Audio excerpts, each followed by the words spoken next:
ప్రభువు యేసుక్రీస్తు నామమున మీ అందరికీ శుభాభివందనాలు. అనుదిన ఆత్మీయ ఆహారము అనే ఈ కార్యక్రమానికి మీ అందరినీ ప్రేమపూర్వకంగా ఆహ్వానిస్తున్నాను. ప్రియమైన దేవుని బిడ్డలారా, మన కళ్ళ ముందు చాలా ప్రమాదాలు జరుగుతూ ఉన్నాయి. దేవుడు మాత్రమే మనల్ని కాపాడగలిగిన దేవుడు.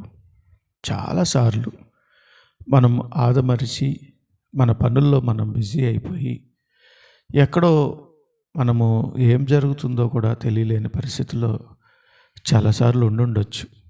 కానీ మన దేవుడు మనల్ని మర్చిపోకుండా ప్రతి సందర్భంలోనూ ఆయన కాపాడుతూనే ఉన్నాడు.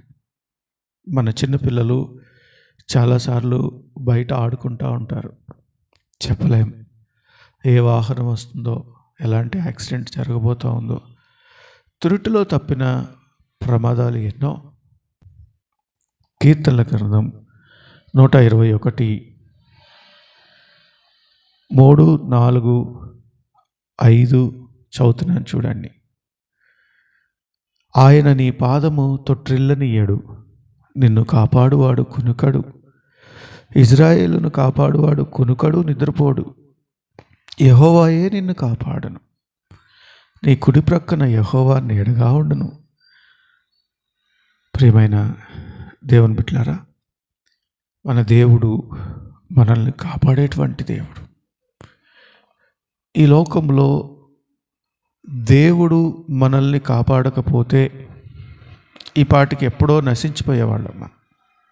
ఇది నిజమండి. కాబట్టి మనము అనుదినము దేవుని వైపు చూడాలి. మర్చిపోతాం. ఆపద వచ్చినప్పుడు, కష్టం వచ్చినప్పుడు, ఇంకా ఏదైనా ఇబ్బంది కలిగినప్పుడు మాత్రమే మనం దేవుని వైపు చూస్తాం. అన్నీ సజావుగా ఉన్నప్పుడు, అంత బాగున్నప్పుడు దేవుని వైపు మనం చూసేవారిగా ఉండం. కానీ నీవు చూసినా చూడకపోయినా, నీవు ఆయన వైపు తిరిగినా తిరగకపోయినా దేవుడు నిన్ను కాపాడుతూ ఉన్నాడు. ఒకసారి నేను హైదరాబాద్ వెళ్తూ ఉన్నాను. కారులో వెళ్తూ ఉన్నప్పుడు నా ముందున్నటువంటి లారీని నేను ఓవర్టేక్ చేద్దామని బయలుదేరా. తెలియకుండా ఆ గ్యాప్ నాకు కుదరలా. వెనక నుంచి ఇంకొక లారీ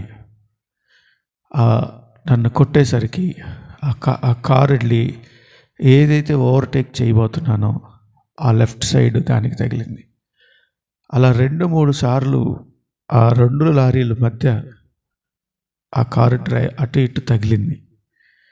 తగిలినప్పుడు బాడీ అంతా పగిలిపోయింది. ముందు అద్దం తప్ప వెనక డోర్లు, డిక్కీ, వెనక అద్దం అన్నీ పగిలిపోయినాయి. నేను మాత్రం క్షేమంగా బయటపడ్డాను. చిన్న గీత కూడా నాకు పడలేదు. నిజంగా అది చూసినప్పుడు ఆ విషయాన్ని మా కళాశాల యాజమాన్యానికి తెలియజేసినప్పుడు వాళ్ళందరూ ఇది దేవుని కార్యం, ఇలాంటి యాక్సిడెంట్లో మరణం లేకుండా, ఎలాంటి గాయం లేకుండా బయటపడ్డావు, ఇది నిజంగా నీ దేవుడు నీతో ఉన్నాడు అని చెప్పి నాకు తెలియచేశారు. ఇది నిజం. చాలాసార్లు మనకు తెలియకుండానే మనం ప్రమాదాల్లో పడకముందే మన దేవుడు మనల్ని కాపాడుతాడు. ప్రియమైన దేవుని బిడ్డలారా, అంతేకాదు నీవు కూడా నీ కుటుంబ క్షేమం గురించి ప్రార్థన చేయాలి.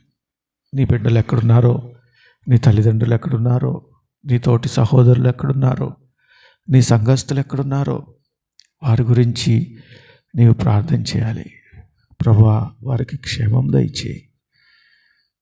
వారు ఎక్కడున్నారో, ఏ పరిస్థితుల్లో ఉన్నారో. ప్రియమైన దేవుని బిడ్డలారా, మన దేవుడు సజీవుడండి. మనల్ని విడిచిపెట్టేవాడు కాదు. వాగ్దానం చేసినవాడు నమ్మదగినవాడు. మధ్యలో వదిలిపెట్టి పారిపోయేటువంటి వాడు కాదు మన దేవుడు. అటువంటి గొప్ప దేవుడు కలిగి ఉన్న మనం ఇంకనూ ఆయనకు దగ్గరగా ఆత్మీయంగా వర్ధిల్లాలి. ప్రతి క్షణము దేవుణ్ణి స్తుతించాలి. దేవుడు మనల్ని కాపాడిన విధానాన్ని గుర్తు చేసుకోవాలి.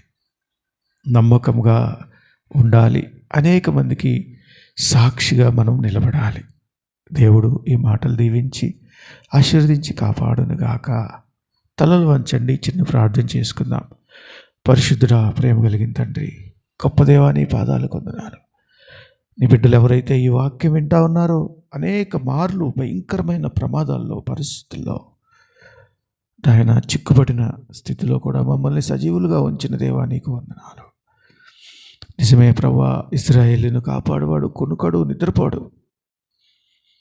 ఎన్నోసార్లు త్రుటిలో తప్పిన ప్రమాదాలు ఎన్నో మేమైతే మర్చిపోతూ ఉన్నాం ప్రభువా. కానీ నీవు తోడుగా ఉన్నావని నమ్ముతా ఉన్నాను. ఇంకను నీ మీద ఆధారపడి నిన్ను స్తుతించడానికి నీ కృప చూపించమని యేసయ్య పరిశుద్ధనామమున ప్రార్థన చేసి వేడుకొంచున్నాం తండ్రి. ఆమేన్. ఇప్పుడు మన తండ్రి అయిన దేవుని ప్రేమ, కుమారుని సహవాసము, పరిశుద్ధాత్మ తోడు సదాకాలం మనకు తోడుగా ఉండి నడిపించి ఆశీర్వదించి కాపాడునుగాక. ఆమేన్. ప్రియమైన దేవుని బిడ్డలారా, గమనించండి, అనుదిన ఆత్మీయ ఆహారం అనే ఈ ఛానల్ను సబ్స్క్రైబ్ చేయండి. ప్రతిదినము కొద్ది సమయం మీతో గడపటానికి దేవుడు నాకు చూపించిన కృపను బట్టి నేను స్తుతిస్తూ ఉన్నాను. మీ ఫ్రెండ్స్ అందరికీ షేర్ చేయండి. అంతేకాదు, మీ ప్రార్థన అవసరాలు ఈ క్రింది నంబర్కు తెలియచేయండి. దేవుడు మిమ్మల్ని దీవించునుగాక. Thank you.